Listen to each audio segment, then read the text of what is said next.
Good morning. Welcome to Shikha Online Classes.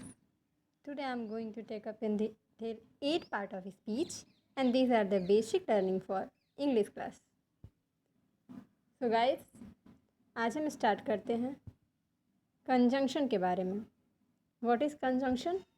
Conjunction को हम हिंदी में संयोजक कहते हैं या फिर समुच्चय बोधक भी कहते हैं. कंजंक्शन के नाम से ही समझ में आ रहा है कि वे शब्द जो दो वाक्यों को जोड़ने का काम करते हैं उन्हें हम क्या कहते हैं? समुच्चय बोधक कहते हैं या फिर उन्हें हम कंजंक्शन कहते हैं.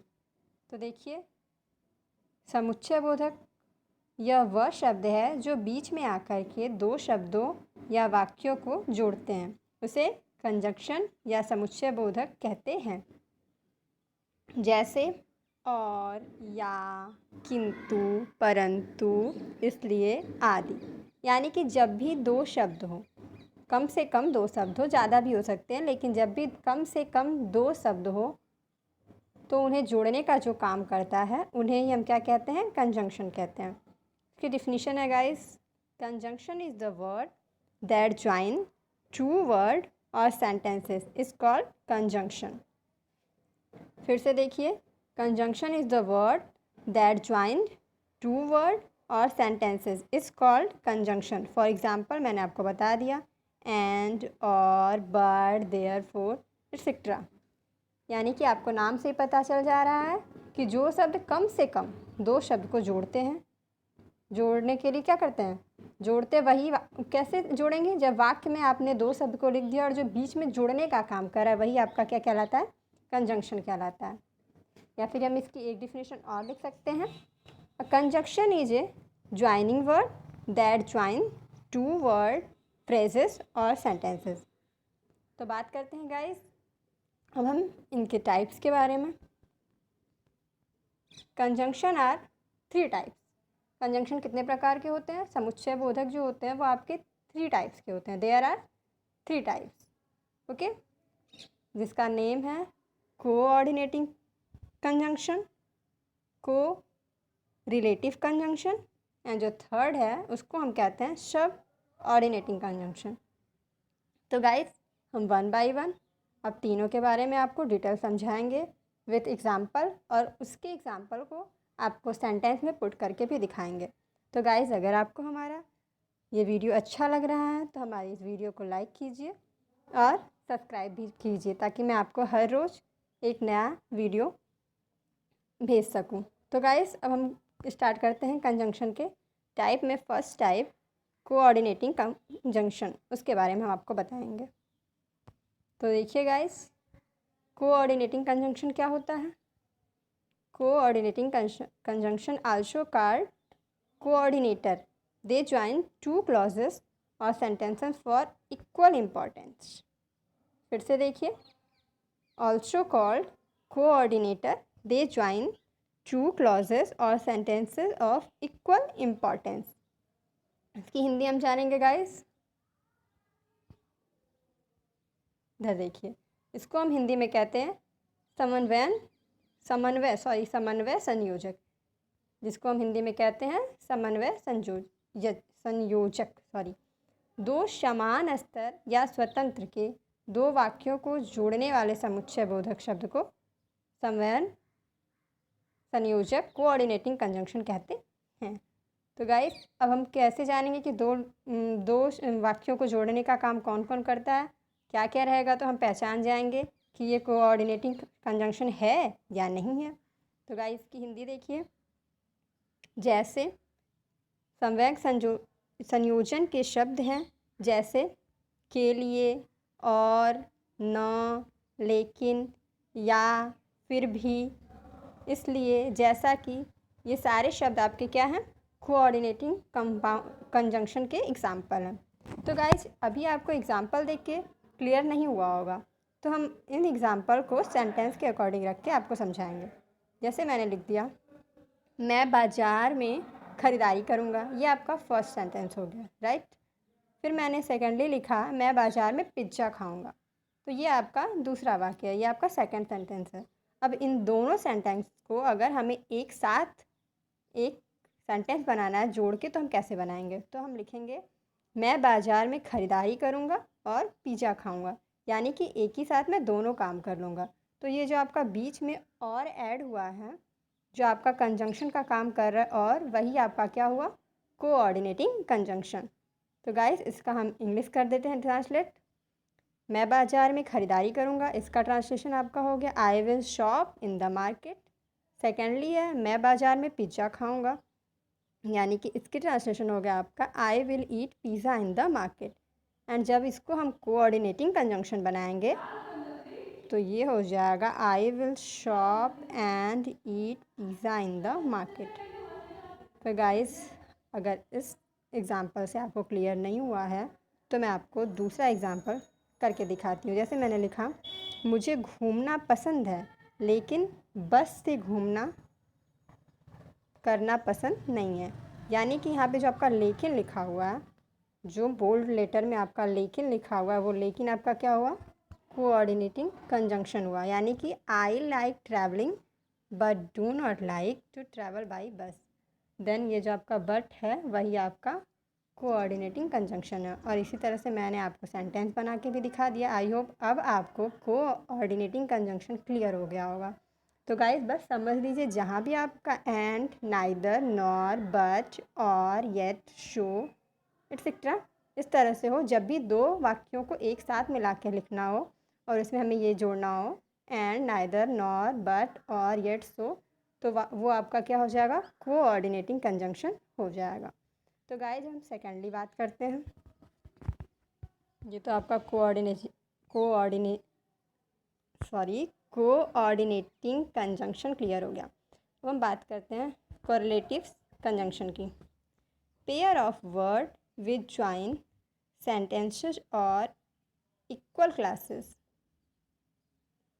Of equal importance are called correlative conjunction. फिर से देखिए, pair of words which join sentences or clauses of equal importance are called correlative conjunction.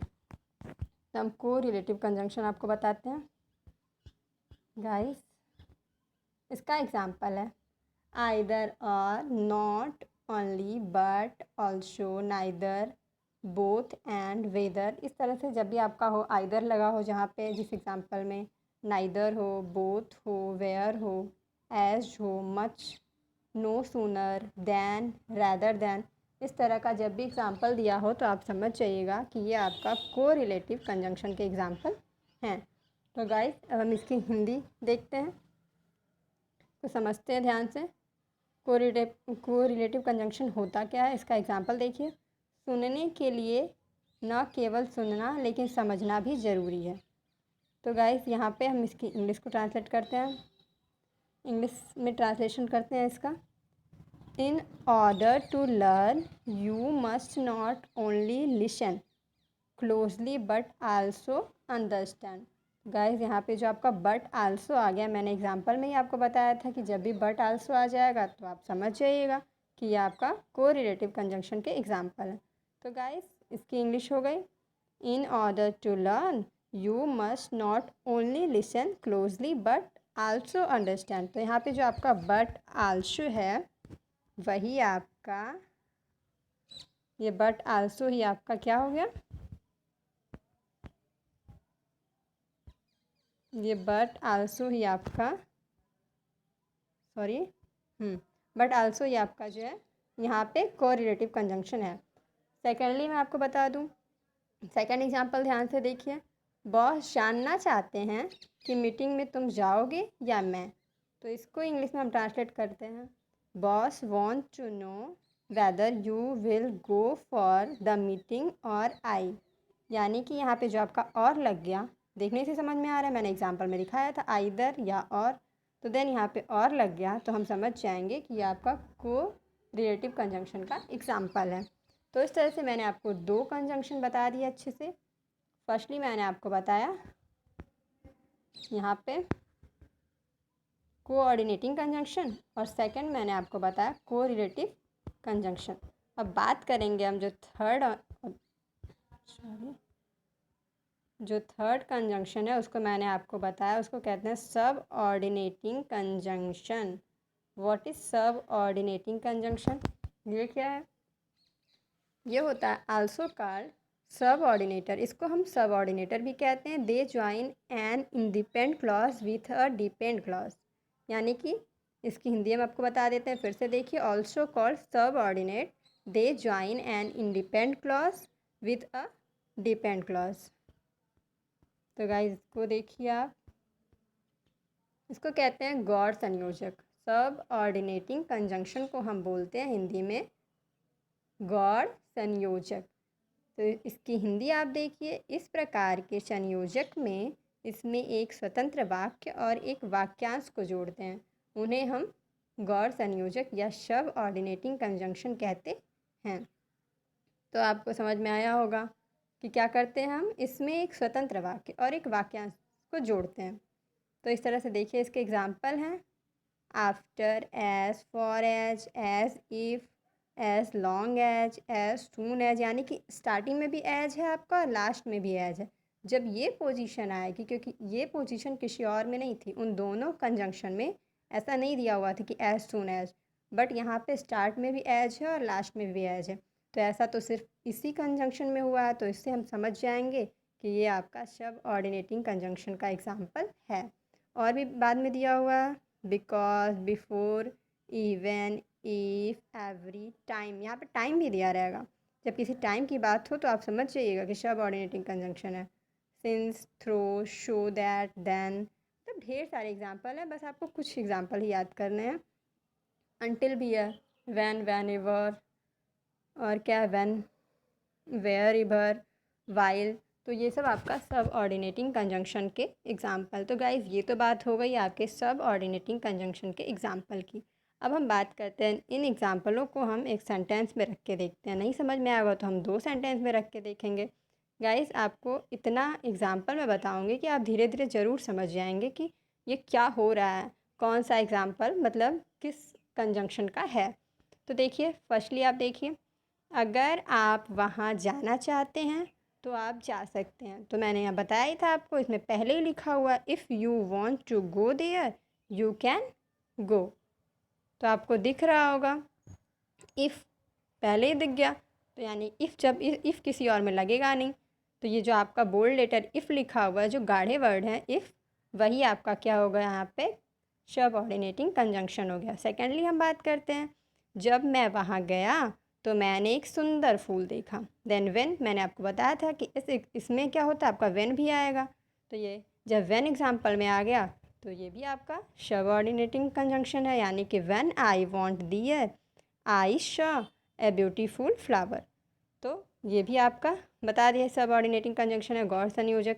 Thirdly आप देखिए, चूँकि मैं यहाँ हूँ मुझे आपकी सहायता करने दो, यानी कि सिंस मैंने बताया था कि इसमें सिंस भी आएगा, तो मैंने स्टार्टिंग सिंस से ही की।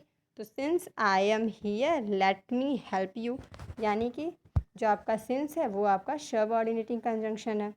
तो इस तरह से सब ऑर्डिनेटिंग कंजंक्शन भी आपका क्लियर हो गया। सब ऑर्डिनेटिंग कंजंक्शन में और भी एग्जाम्पल है, आपको थोड़ा सा, जब तक आप एग्जाम्पल नहीं याद करेंगे आप सेंटेंस में पहचान नहीं पाएंगे कि सब ऑर्डिनेटिंग कंजंक्शन है या कोऑर्डिनेटिंग कंजंक्शन है या कोरिलेटिव कंजंक्शन है। इसके लिए आपको सारे एग्जाम्पल्स याद करने पड़ेंगे। तो गाइस आज के लिए बस इतना ही। खुश रहिए, मुस्कुराते रहिए और मेरे चैनल को लाइक भी किया कीजिए। सब्सक्राइब करने से आपको ही बेनिफिट होगी, ताकि मैं आपको हर रोज़ कुछ ना कुछ नया बताती रहूँगी। तो गाइस ओके बाय।